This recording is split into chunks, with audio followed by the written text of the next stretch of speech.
Welcome to Graphic Policy Radio. It's Monday night, and we're talking about Deadpool 2, The Wrath of Rusty. Deadpool 2 brings the merc with a mouth to the big screen again, along with the first canonically queer couple in a major superhero movie. We are three queer Marvel Comics fans here, and we have opinions. Joining me on the show tonight is Sarah Rasher, when Sarah Rasher is not rewatching comic book movies for science, trying to make everyone know that they need to watch DC's show Legends of Tomorrow, or texting their friends at 1 a.m. about the queer implications of Marvel canon, which may or may not have happened to me last night. They are writing a blog about competitive figure skating or trying to apply their PhD in Shakespeare to early childhood education. Hello, Sarah. Hi, how are you?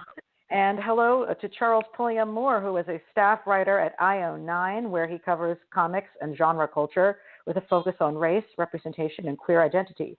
Hello, Charles. Hello. Hey, how is everybody?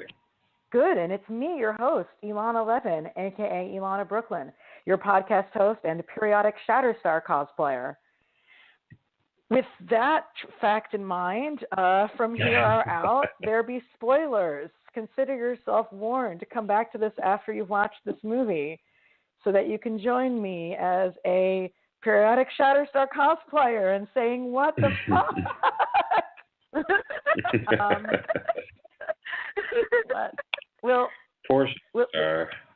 Will no one give Louis Tam his due?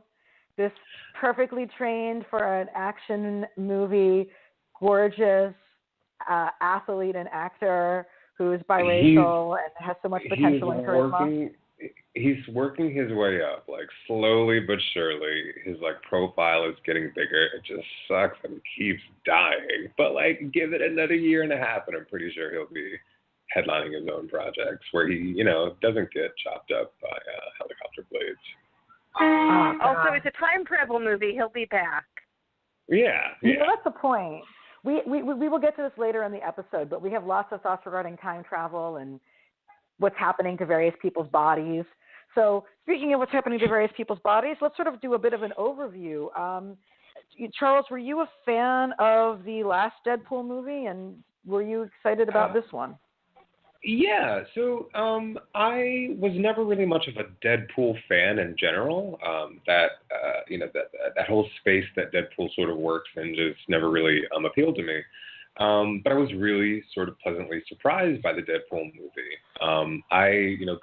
Going into films, I'm always keeping an eye on how much the budget is and sort of how effectively it's being used, and you could really sort of see a really true kind of ingenuity all throughout the first film that really spoke to the vision and ambition that the production team sort of had for it.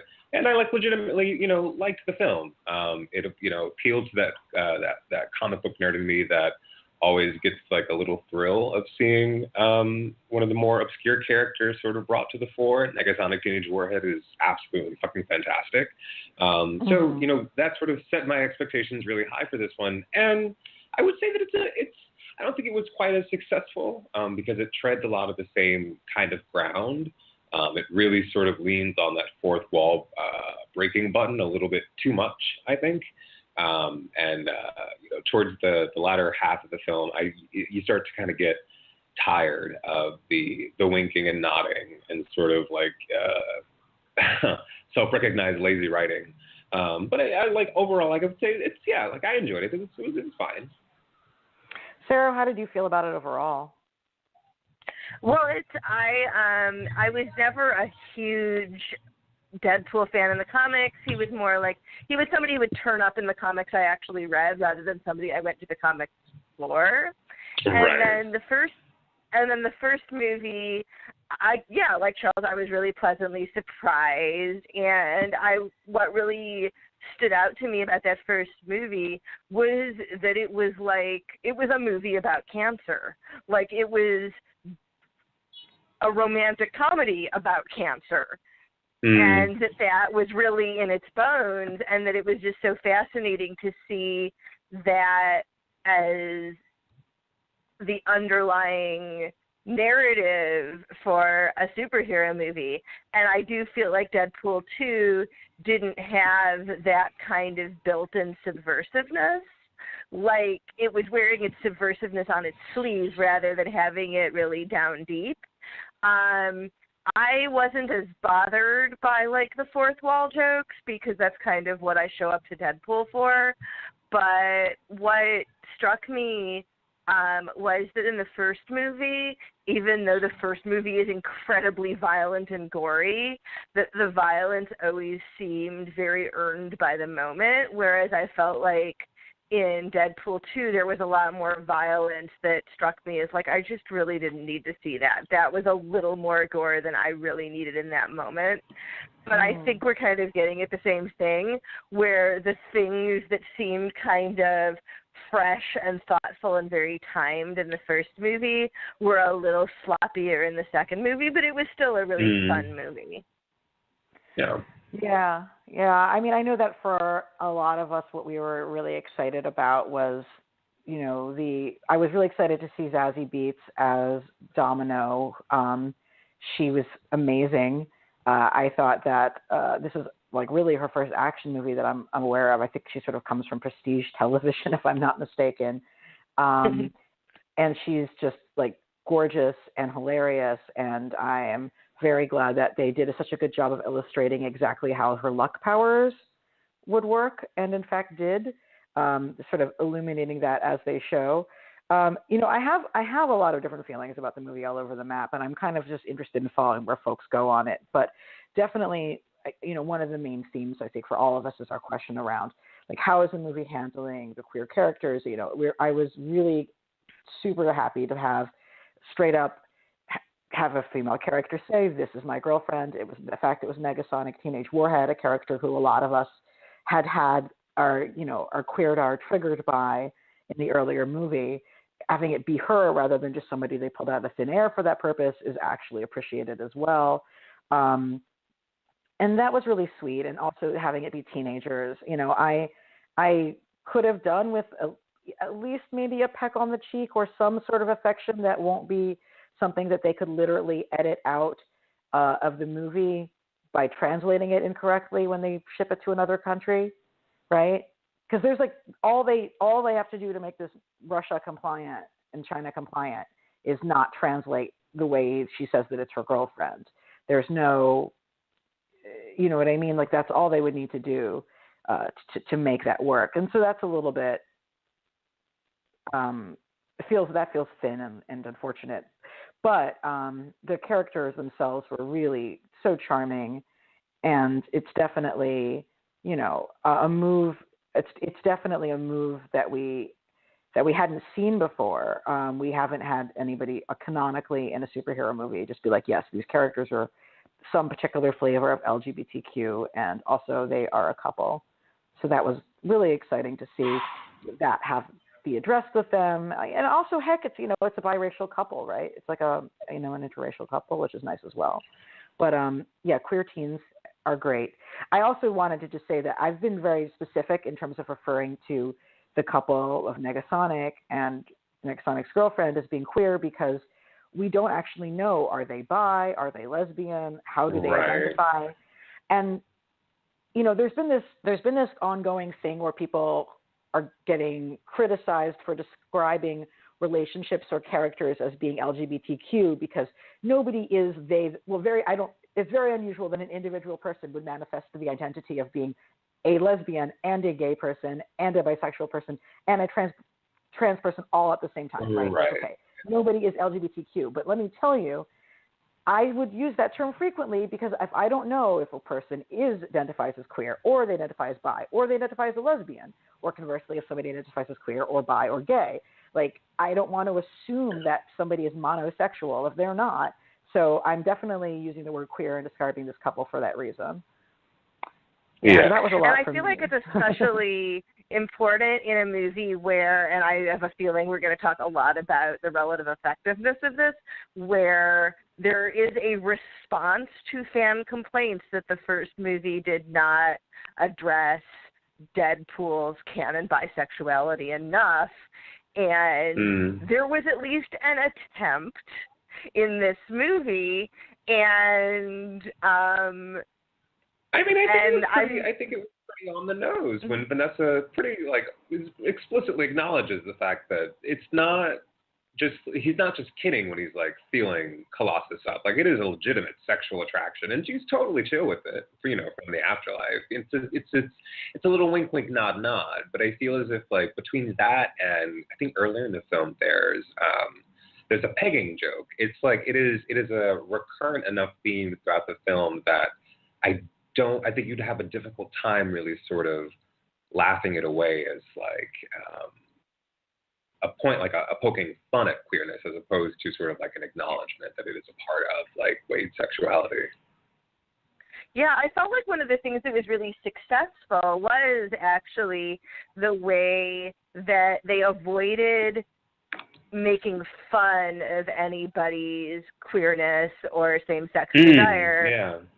That it was funny, but it wasn't being ridiculed. It was funny because it was genuine. It was funny because you could tell that Wade kind of got off on Depinder having kind of a crush on him, and enjoyed what he was able to accomplish and how he was able to throw Cable by kind of flirting with him. And one of the things that really stood out to me was I was thinking that Wade is very specific in who he flirts with and who he's attracted to in a way that really resonates with me as a bisexual person, that it doesn't just mean that you're attracted to everybody. Weasel is clearly off limits. Domino is kind of off limits, but like Cable, he's all in. Colossus, right. He just keeps doing it until Colossus thinks it's cute. So, like, there's that aspect of it, too. I mean, I'm glad that folks are feeling positive about that. I tend to not be super generous in this moment. I really feel like they really want to have their cake and eat it, too. And that it would still, I think it's still going to allow a lot of straight dudes to feel very comfortable at just laughing at jokes about things, even if that's not what they're really going for here. I think that's a valid concern, but if Deadpool's subtextual queerness was the only queerness that was present in the film, it would be way more concerning. But just sort of having Negasonic and Yukio sort of cementing that like queerness does exist within this universe now, and any queer interpretations that you can read into things should be taken seriously. Like, it sort of has this like cascading effect almost that sort of amplifies the presence of like the more subtextual queerness that's embedded throughout the rest of the film. Because for all of Go ahead. I was going to say, and yet, no, I'm sorry, go ahead. Do you think Wade Wilson is going to kiss a man in a non-joking situation in a future Deadpool movie? I mean, like, is Vanessa like dead? I mean, hard to say.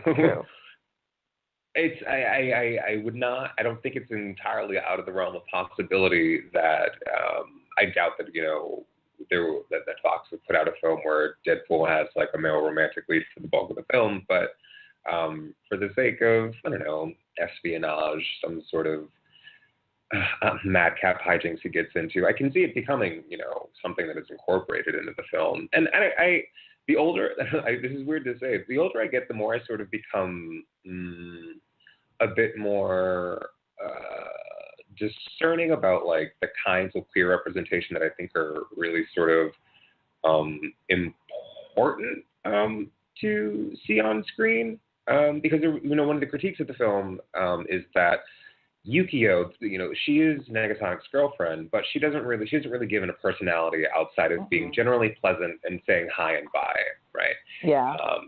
She looks fabulous, but she is, for all intents and purposes, a rather two-dimensional character. And I think that's a valid thing to point out.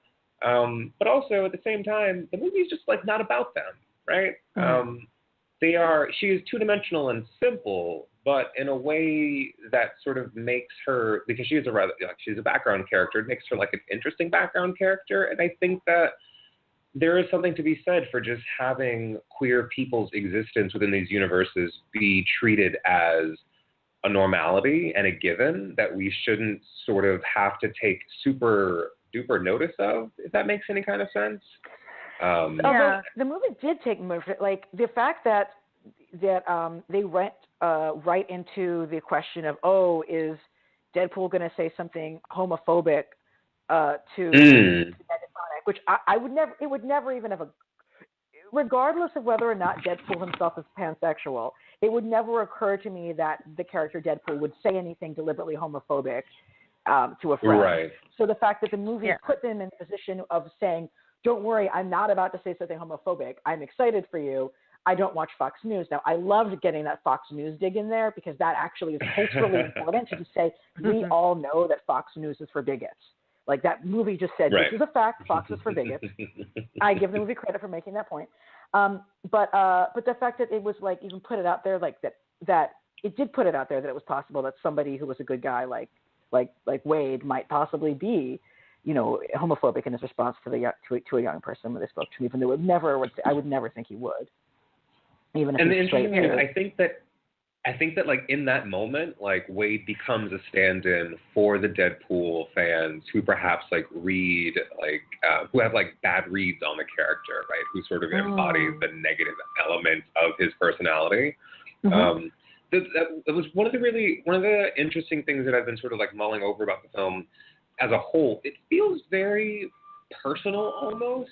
I feel like you can see a lot of Ryan Reynolds working through his own sort of ideas about family and relationships throughout this in a way that sort of both like heightens the film, but also sort of like makes it kind of like it kind of like pulled me out of it sometimes because like I didn't come to see Deadpool to sort of see Ryan Reynolds' deep ruminations about his relationship with Blake Lively, but they, you know, there it is on the screen, and I think that that's one of the it's both like for me it's like both a positive and a negative, but it also opens up this possibility for for us to really sort of read Deadpool as not just making, you know, the explicit meta commentary when he's looking at the screen, but really sort of becoming less like a character in the film and more sort of a reflection of the people who, like us as an audience, who we are as like Deadpool fans.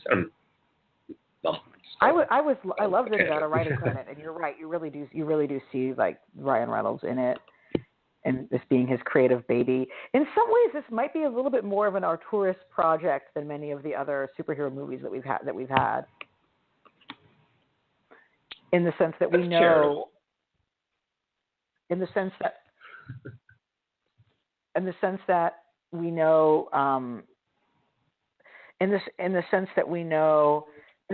know that like the movie exists because he really desired for it to happen.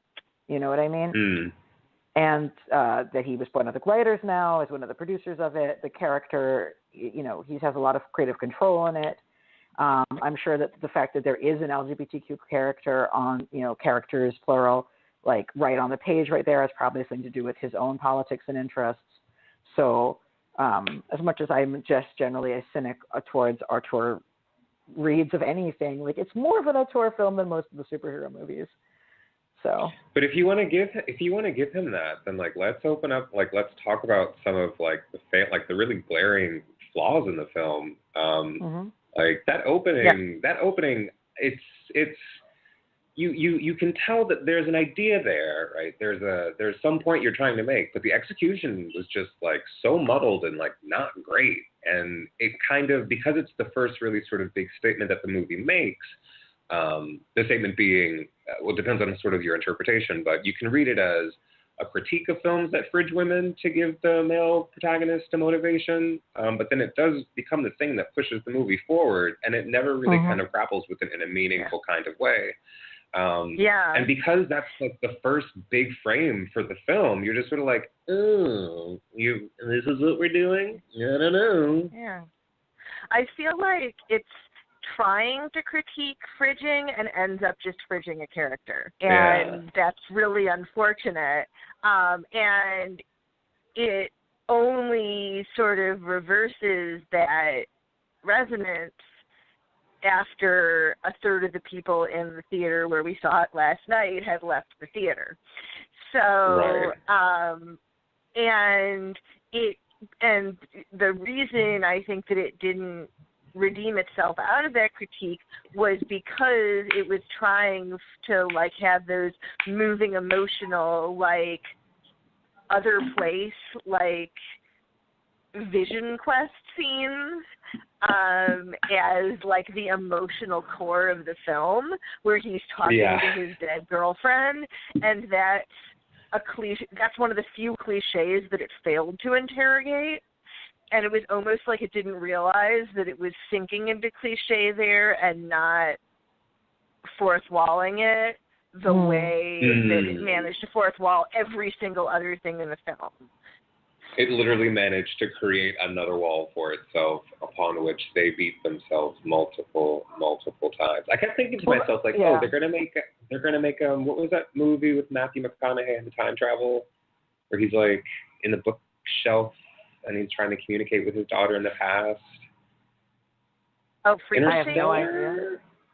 No, it was like more recent, and it was some bullshit. But it's that he's floating in some three-dimensional space that's bathed in orange light and just trying to communicate. It's like, oh my god! And they kept doing it throughout the film. It was so tiring.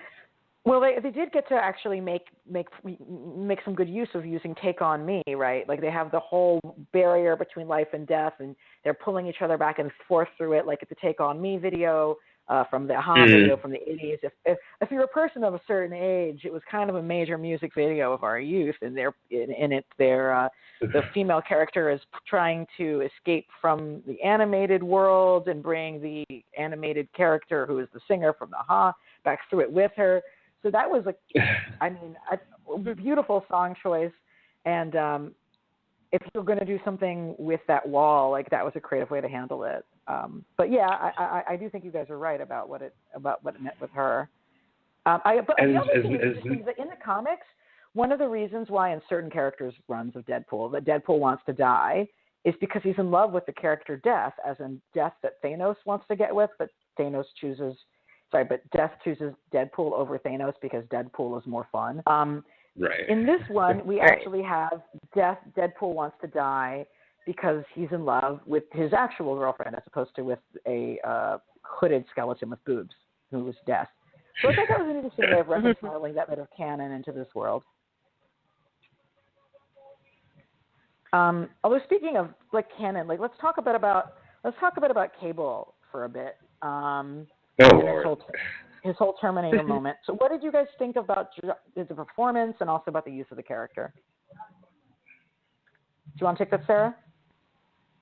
I'm trying to think.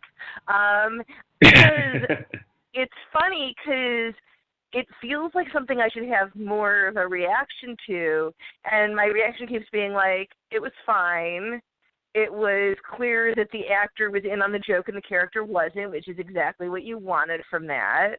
And I feel like that was an aspect of the movie where it did set up cliches and then interrogate them, but still make those cliches count for something emotionally. So I feel like in that respect it worked, but it also just, I feel like it showcased even more than Cable in the comics that Cable is the grumpy fuddy-duddy straight man to pull off of, and we already kind of had that in Colossus, and I felt like both the use of Colossus just in the script and in the film and the performance of Colossus were both a lot more dynamic and a lot more useful within the universe. So it ended up being a little bit of redundancy with Cable and Colossus in terms of their function in the movie. And I could have done with just Colossus, but I thought that Cable was fine. I'm glad that he's now part of this universe. I totally agree. Like, I got the feeling that Cable almost felt tacked onto this film He was just sort of like the cool action figure that you got in the cereal box. And you're super jazzed that he's there, but the cereal would have been just fine without. I feel that more so than anything else, Cable's introduction, just because this film stripped away so much of his convoluted plot, is really just more foreshadowing for X-Force, which presumably would give way to an opportunity to explain, how it is that he came to be living in what appeared to be a post-apocalyptic world. This was just sort of a new character approaches, and he's just sort of standing in the periphery for the bulk of the film, which I think was kind of, I think that ultimately might have been what really convinced Josh Brolin to sign on to the project, because I believe he rolled into this right after Infinity War, which is an insane undertaking, and then this really did feel like he was kind of very comfortable and chill in the role. He was very into it and committed, but definitely was coasting on his Josh Brolin-ness, and I mean that in the best way possible. Yeah.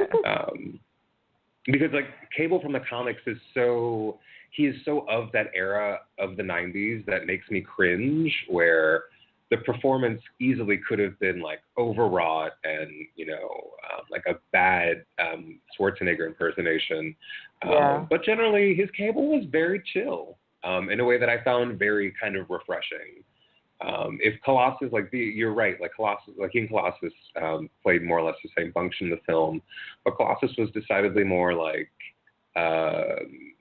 he was a bit more bumbling throughout the film, whereas Colossus is also very nurturing, Yeah. He's the big brother of the world,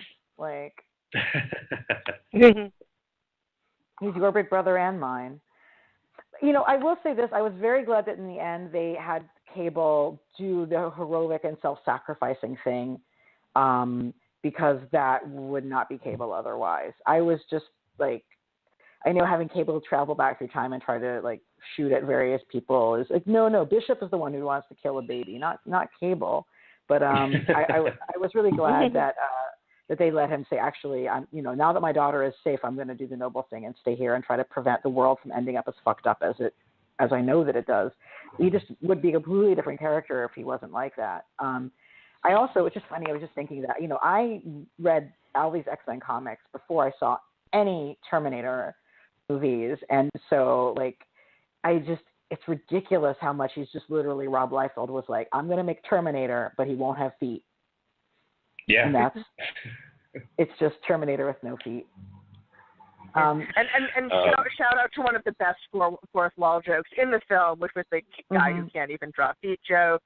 There were several there were several individual lines in this movie that were just, first of all, they didn't care if 90% of the audience has no idea what they're talking about, and also they just landed and they just kept moving, and it's a movie that if there's a reason to watch it again, it's because I feel like I will get more of the jokes. Yeah. Well, speaking of references, so Russell is Rusty Collins. I probably should have named the title around Russell, but Russell in the movie is Rusty Collins from the X-Men comics, one of the kids who gets rescued by the original X-Men once they become X-Factor and are hunting mutants to save them from themselves while also pretending to be the exterminators. It's all very complicated. People should just go listen to Jay and Miles explain the X-Men. Make life simple for yourselves. But yeah, they did not pick a random name. That is, in fact, a young person with young mutant from the comics who they went and rescued. I would also say, for the record, that Yukio is definitely not Storm's girlfriend Yukio. This is definitely a younger Yukio with completely different powers who is not a ninja and is not Storm's girlfriend. I feel very strongly about that. It's a pretty common first name, so there's no reason that you would assume that all Yukios were the same Yukio. It just as there are 17 Hanks in Marvel, there can be Yukios. What was that, Charles? I think one of the screenwriters was talking about she is the Yukio who's associated with Wolverine, but because this is like the timelines are just entirely different, it's just a different incarnation of the character. Like she just has no connection to her like comics origins, which honestly, it would be great if she was an entirely new character. But I always do like it when screenwriters are like, fuck it, like we'll just change it because you can just change things and it's fine, right? The films don't suffer for them, change ultimately makes these things better. And the important part is that whether it's in this movie or in the X-Men comics, Yukio is definitely into women. That's the most important thing. So, right. As long as we can treat that as settled canon, of which I have strong opinions. I will say, one of the things that bothered me about the movie was that two mutants who were introduced who both had powers that were related, like seemed to be related to electricity. Bedlam was only on screen for all of a minute and a half. Made some lights flicker. Which another missed opportunity for a joke. Like we always love a good joke about a black superhero with electricity superpowers. That's so true. Wow. Womp womp. But it's like I wish like the trope about an Asian fighter fighting with a ball and chain is like a little done. I kind of wish that they'd given her something a little more innovative to do. But oh wow, yeah. Yeah, I did feel that too. That she was a little bit. She was by far not the most disturbing, offensive, or lazy Asian cliche in comic book movies, but they could have done better. Yeah, having her say hi and smile repeatedly was not really as much as like those are that's not an unusual personality tendency to have, but it's still like a little bit closer to the stereotypes in some ways by doing that. One thing that I really do want to say, though, is that I really appreciate that the movie gives Domino her own story, even if it's very buried. Like the fact that she comes in and she signs up for this mission because she's a mercenary and she knows what she's doing. She's on top of her shit. She's charming. And she turns out that they're going to go, then they end up at the child brainwashing center, the conversion therapy center that she was in as a child. Yeah. And she gets to go back where she was tortured and rescue the other children. And, there's completely another version of the Deadpool movie in which Domino is the protagonist. You know what I mean? And even though she's not the protagonist, the fact that it's clear that there's a version of Deadpool 2 in which Domino is the protagonist is pretty freaking cool. And the thing that I like about it is that her journey isn't like couched in trauma and pain the way that it could be, because she is just sort of going along with the way that her powers work. She's like, I don't know what the fuck's going on, but like I know I'm doing the right thing. And so it introduces her as a character in a really solid kind of way where you only see, like even in her weakest moments, you're only seeing the best parts of her. That sounds a little odd saying, but what I mean is that like we're never given a reason to believe that like her strength is the only source of her strength is like her pain. If that, that's sort of like one of these recurring problematic themes in these kinds of films in particular. When you look at characters like the Scarlet Witch and Black Widow, the way that they've been portrayed in Marvel's movies. That's totally true. The other thing is that I had completely forgotten. When I first heard about the stunt woman who died in making Deadpool 2, I actually was not planning on seeing the movie for that reason, actually, because the way that there have been just so many people, but especially stunt women, whose lives are in danger because movies refuse to put them in adequately protective clothing simply so that I and others have the luxury of ogling their boobs, is like really fucked up. We know that stunt women have more dangerous jobs than stunt men because they're not able to wear as much armor and protection, and we know why that is. But that was such a long time ago, and the conversation had moved along so much from then, and I completely freaking forgotten until we got into the scene where we had, like, not even when we first see Domino, but when we first see Domino coming out of the helicopter, and then I was like, oh shit, that stunt woman died. I was supposed to not see this because that's wrong. So I still don't know how the hell I feel about watching the movie under those circumstances. But I do definitely say, like, because stunt women wear less clothing than stunt men, they are more injured, and that there's a reason why they wear less clothing, and it's because men are making decisions.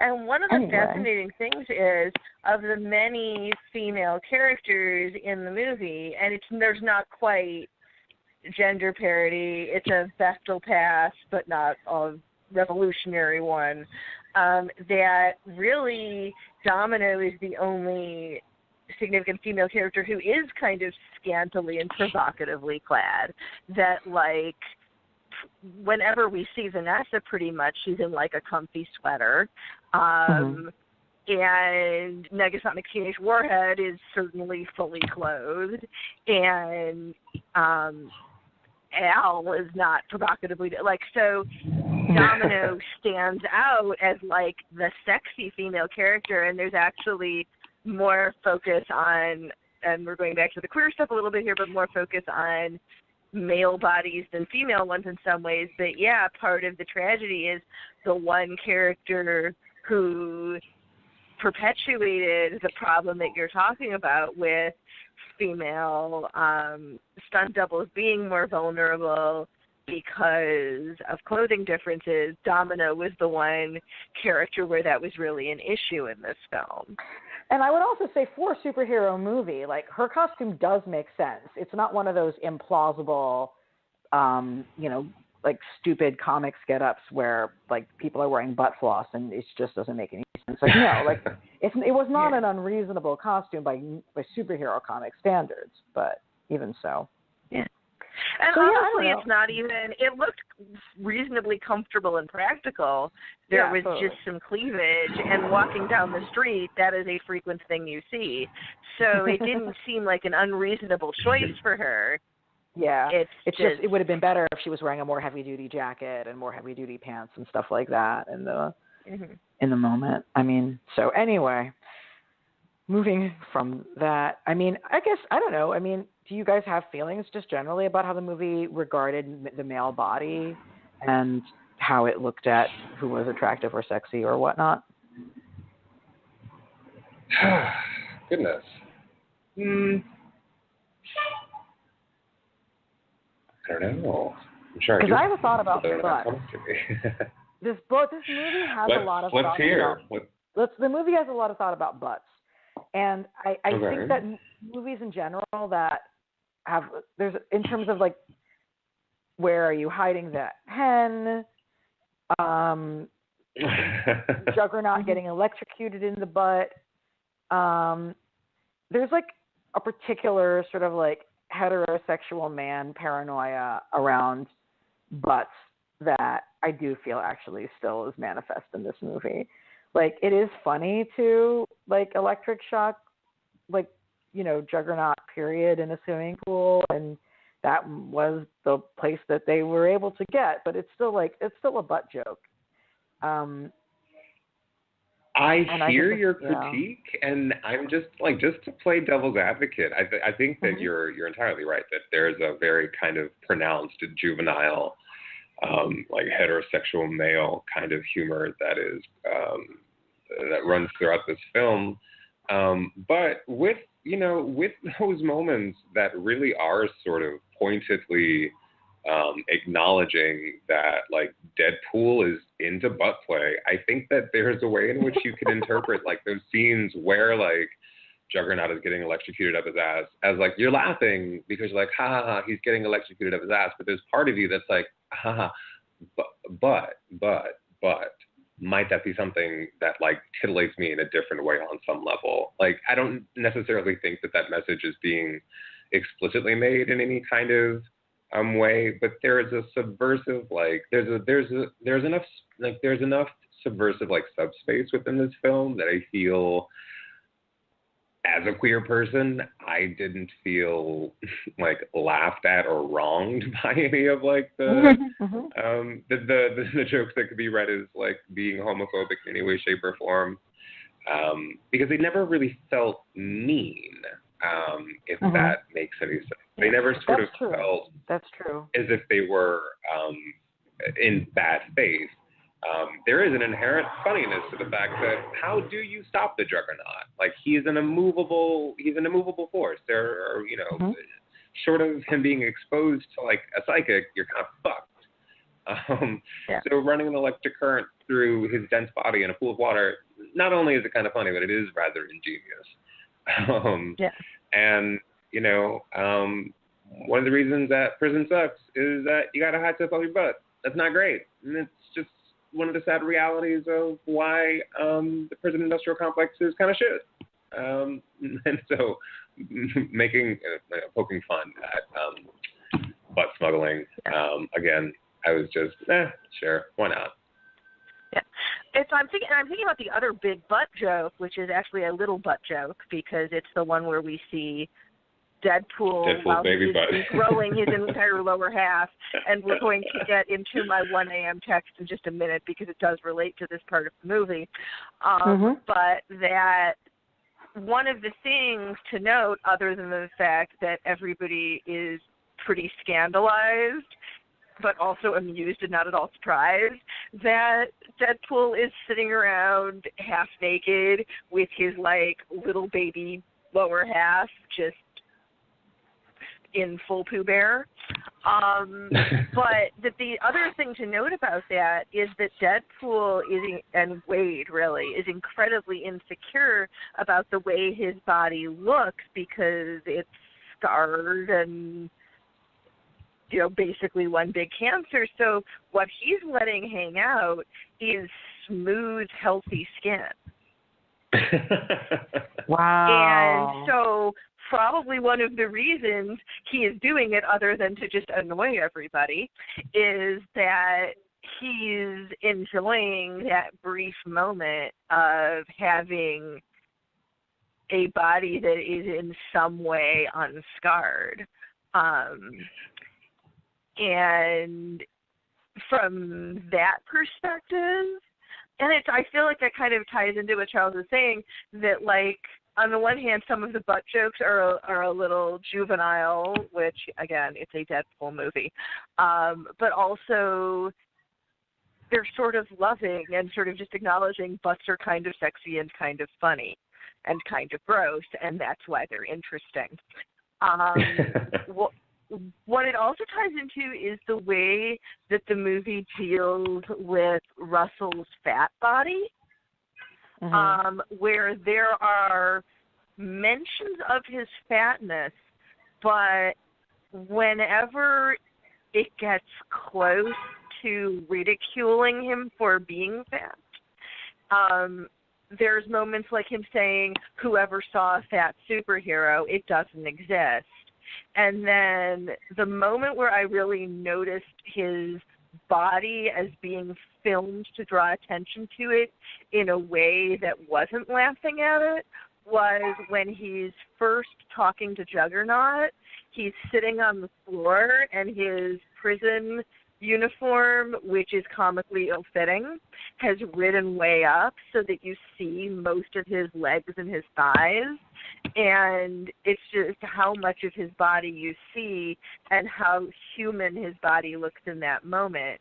And I feel like the movie's treatment of his fat body ties into a lot of the, this is uncomfortable, we are tempted to see this as gross, but at the same time, there's something beautiful about it and something to love and cast the camera on about it. So I feel like it's a problem rather than this is awesome or this fails. Well, there is a diabetes joke, but up until that moment, I was feeling great. Like that they acknowledged, for example, the fact that they don't have heavy superheroes and stuff like that. But I was just that diabetes joke. I literally wrote it in my notes. I was like, God damn it! Why did you make that fucking joke? Yeah, and I think that there's a few jokes that do not land in all of these categories, and that would be that's the one that does not land in that category. But overall, I mean, I think you have a character.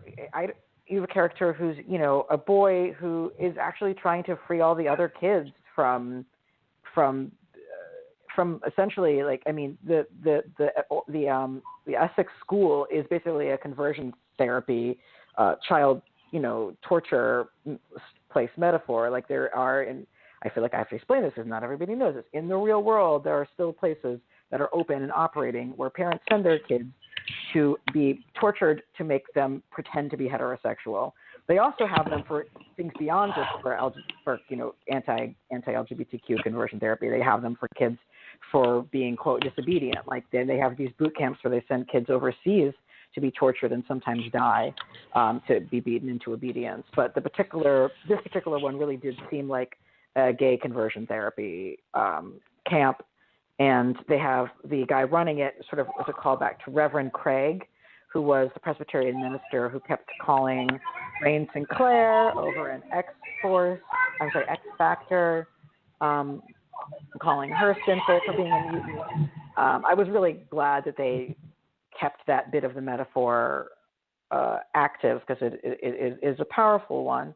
And I just appreciate that like, you see, like, Rusty actually is trying to be a hero too. He's trying to, he's lashing out because he's trying to save not just himself, but he's trying to save everybody. At least that was my reading on it. Yeah. What did you guys think about, I mean, generally, I really think, like, physically, in terms of the humor of the movie, like, Deadpool is Bugs Bunny, right? Like, he's one step ahead of people, generally speaking, and the physical humor, he's immune to, he can do anything. There's nothing that is not ultimately achievable or that he can't, like, walk away from. And he's the wiseacre, Mm-hmm. Is he Bugs? Is he, oh, shoot, I just lost. Sorry. Charles, sorry about that. I don't know why. No, you're good. I was just saying, yeah. Sorry. So Deadpool, is he Bugs Bunny? I kind of think he's Bugs Bunny. I don't think, I think, but I hate to say this, I don't really think Deadpool is all that funny at the end of the day. The film itself, because the film is so much more than just Deadpool himself. The film ends up being a rather enjoyable experience, but Deadpool as, like, a singular character at the end of the day just doesn't really do it for me in like a really interesting way. I think that he's a perfectly great gateway drug into this particular, like, branch of the X-Men franchise, the X-Men shared universe. Like, I like the idea, like, honestly, the thing that I like the most about this film is that it really does sort of serve as a lot of connective tissue between, the Deadpool space and the X-Men proper space. Now, I think that we can sort of safely assume that their films happen somewhat contemporaneously, give or take a couple of Hollywood years. And I think that that's ultimately, like, what I like Deadpool for him to sort of be a whimsical guide through these ridiculous films, just to sort of act as a Sherpa of sorts. But I don't know that I would give him Bugs Bunny quite. That's rather high. That's high praise that I don't know that he quite deserves. Yeah, he's definitely not as clever as he thinks he is, and I feel like the first movie was very confident in sending that message, and this movie was a little less consistent in, taking the mask off of Deadpool in a certain way and revealing his humor to be a defense mechanism and a way of, I feel like the first film, because it was so much more focused on his history as special forces, on the reality that he was dying and all of those things, that it was able to show more of the cracks in that madcap personality and show the ways that he used it to avoid the difficult realities of his existence. And in this, there were just fewer moments where the cracks were visible. And again, this movie was not a romantic comedy about cancer, so it didn't give itself as many opportunities for that. Mm. Well, I think we all can agree, though, that they really should have gotten rid of the sexual assailant, T.J. Miller, and instead replaced him with Brian Cox's head on a green screen at the bar, and that would have been a much better way to handle that. Or a puppet. We discussed the possibility of a puppet, mostly because... Yes, it is a puppet. I don't know. Where do you come on this, Charles? Should it be a puppet or should it be Brian Cox on a green screen? I mean, honestly, we had like an inordinate amount of previews before the screening that I was at, but the final trailer that played before the feature started was for what is it, the Happy Land Murderers or something? It's that the Happy Town Murders, maybe something, yeah. Yeah, the Muppet Murder movie, which looks fucking hilarious. And so with that in mind, I'm all for Team Puppet at this point. I feel like, T.J. Miller was basically a Muppet already. It would not have been hard to get a Muppet of his likeness, and it would have made perfect sense. Yeah, exactly. It would just make it a recurring joke. Just like, does anyone else see a puppet over there? And everyone's like, no, but he does. Would have been fine. Yeah. So we have thoughts, perhaps, about the future of the series and what might be coming next. I don't often go into the speculation game because that's generally, like, I think, a fool's errand, and also not generally how I interact with art. It's not all about guessing what's next, but boy, there are some really funny things that we have in mind. Sarah, would you care to share your theory of what might be coming up in the near future? Well, you keep painting it as like a prediction, and I keep painting it as like the fan fiction I am not planning on writing. Which is, I noted that, okay, Deadpool has been cut clean in half. Deadpool has demonstrated the ability to regenerate most of his body when injured. So my theory is that the lower half of Deadpool also eventually healed and became a second Deadpool, but that because he had to regrow a brain, it took quite a bit longer for him to be anything, and so he just wakes up lying in an alley a week after all of this is over, after an extended amount of time in his dream space as his brain grows back, having no idea that all of this is over, and also being the only person who is aware of how Cable and Deadpool A have changed the timeline. I do not think this is what is actually going to happen, but I kind of hope it is. I think it is, though, because what would the actor want more than to have the opportunity to play himself twice? Also, as Alana pointed out when I texted this to her at 1 a.m, that means there is one Deadpool for Vanessa and one for Colossus, which we can all agree is the best case scenario. Exactly. But seriously, from like a meta standpoint of like looking at what the creative team might want to do next, like I really see why they might want there to be 2 Deadpools running around. It saves casting for one thing. But they really can have this. They can deal with. They're already dealing with X-Men worthy time stream and timeline jumps in here, and having one character with one knowledge of what has happened in the past and not as an opportunity for a different timeline. It just seems very X-Men-y. I mean, what is more X-Men-y than having 2 characters who are the same character running around in the same timeline? You can call one of them Dark Deadpool, and the other of them. And the like Dark Beast they had, or I don't know. There's lots of doubles. It's X-Men. Anybody else have any thoughts about what might be coming in the future? I think that with Cable stuck in the past and with his origins, as best as we saw in the film, pretty firmly removed from all of the craziness with the Gray Summers gene pool. I think that the film is pretty solidly pointing towards the Mr. Sinister stuff that the entire X franchise has been sort of oriented towards as of late. You know, the school where the kids, well, the weird conversion therapy place where the kids were being tortured. I think it was called Essex House, which was also teased.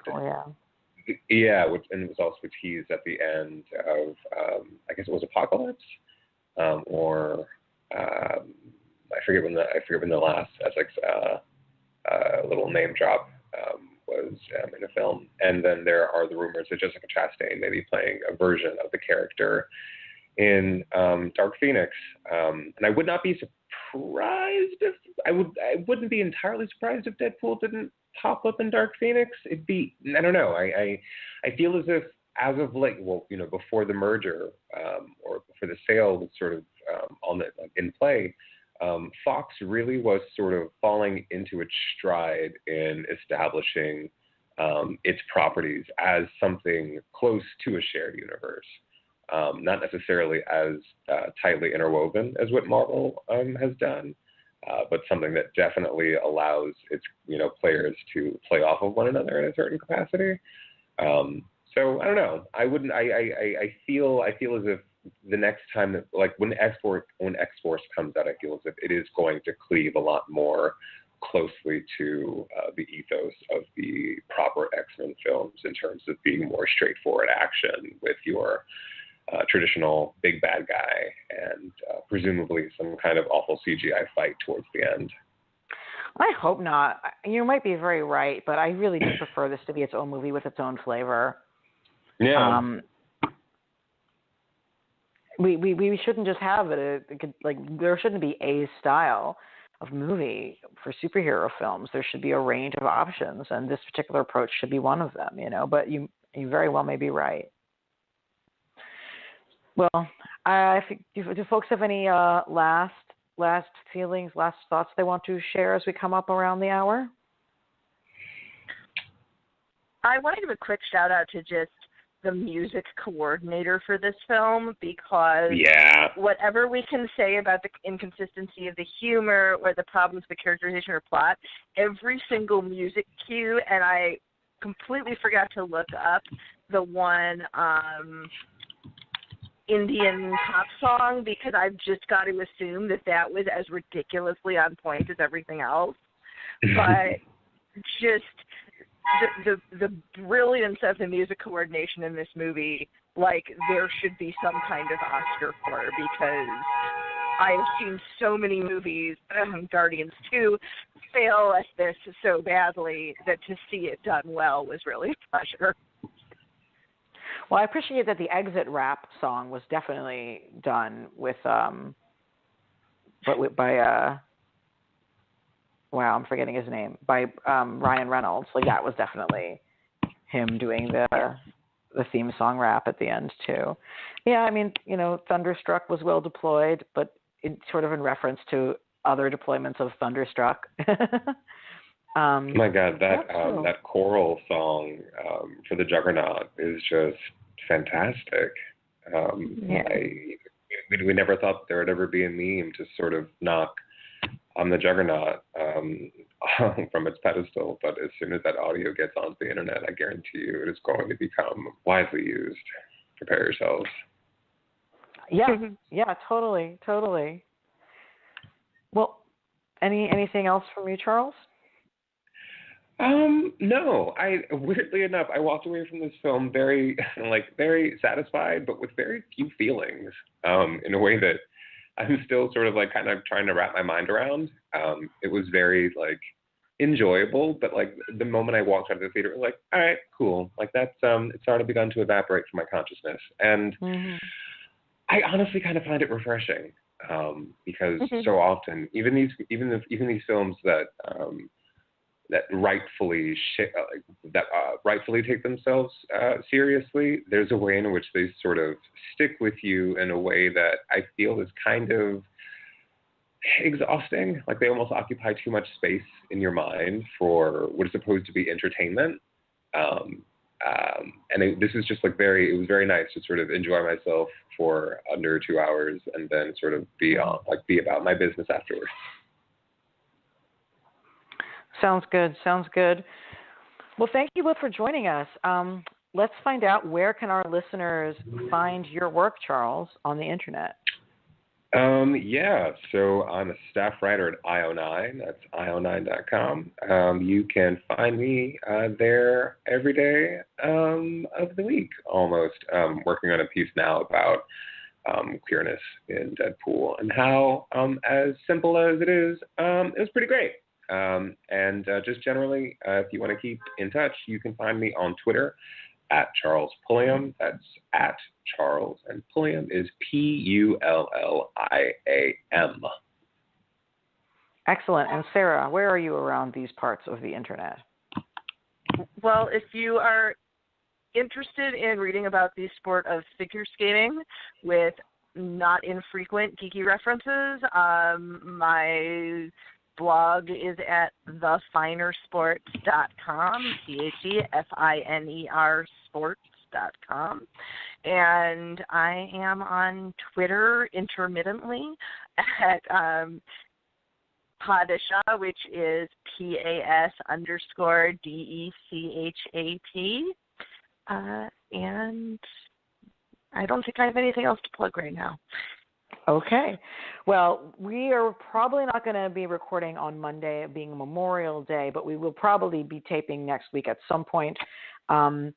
Upcoming episodes might include such things as, well, actually, we're definitely going to be doing an episode at the end of the season of Legion. So stay tuned for that. I'm really looking forward to covering the end of Legion with everyone.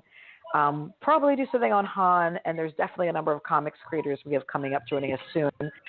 If you have missed listening to the beginning of this episode, don't worry. You will be able to get it on the internet very soon. We're on iTunes, SoundCloud, Stitcher. We're at graphicpolicy.com, and you can find us Graphic Policy on iTunes. And I myself, Elon11, I'm always on Twitter, much to the chagrin of any repetitive motion problems that come from being on your phone too much. I'm on that site as ELANA_Brooklyn.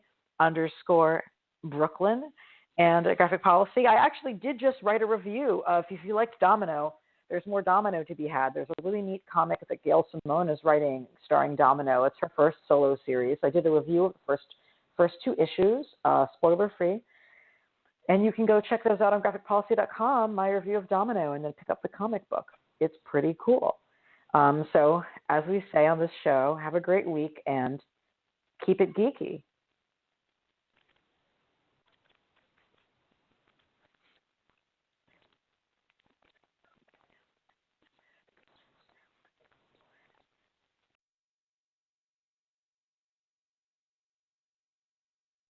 Hey, thanks for watching the previous video from Graphic Policy Television. Just by watching, you help support our site. Thank you so much. Now, if you're watching these videos, you probably care about geeky things like movies, television, comic books, toys, games, video games, you name it. You can go and subscribe right now to our YouTube channel to stay in touch and catch all the new videos, or check out our website at graphicpolicy.com. There's a nice link on this end of the video. But as always, thank you for watching. Keep on rocking and keep it geeky.